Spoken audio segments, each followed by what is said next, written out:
வணக்கம். நம்ம சுப்ரா மசாலாவில் சாம்பார் பொடி எப்படி தயாரிக்கலாம்னு பார்க்கலாம் வாங்க. முதல்ல மல்லியை வறுத்துக்கலாம். நிறையா இருக்கிறதுனால கொஞ்சம் கொஞ்சமாக போட்டு வறுத்துக்கலாம்.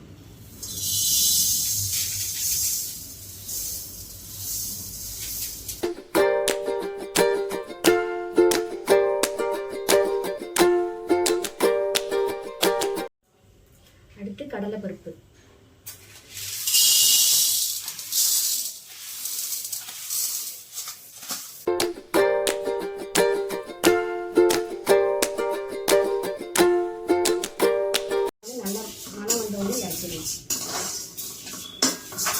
கைவிடாமல் வறுக்கணும்.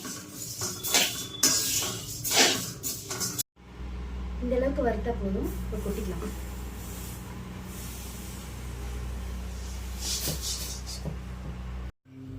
அடுத்து துவரம் பருப்பு,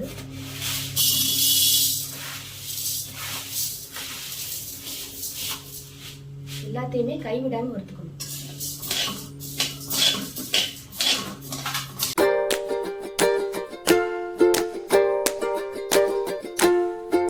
அடுத்து கடுகு,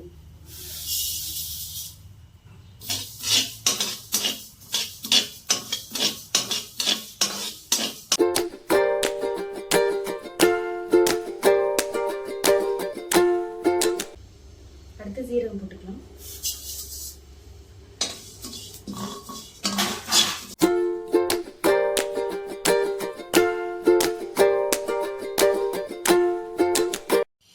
அடுத்து மிளகு போட்டுக்கலாம்.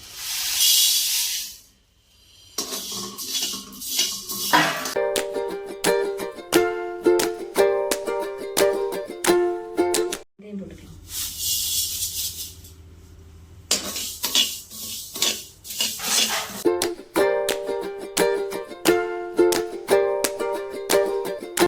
அடுத்து கட்டி பெருங்காயம் லைட்டாக வறுத்துக்கலாம்.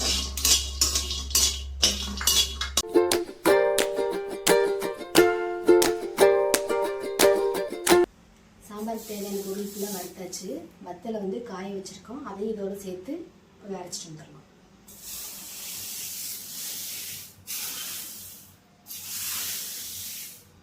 வறுத்த பொருட்கள் எல்லாத்தையும் சேர்த்து கொண்டு போயிட்டு அரைச்சிட்டு வந்தாச்சு.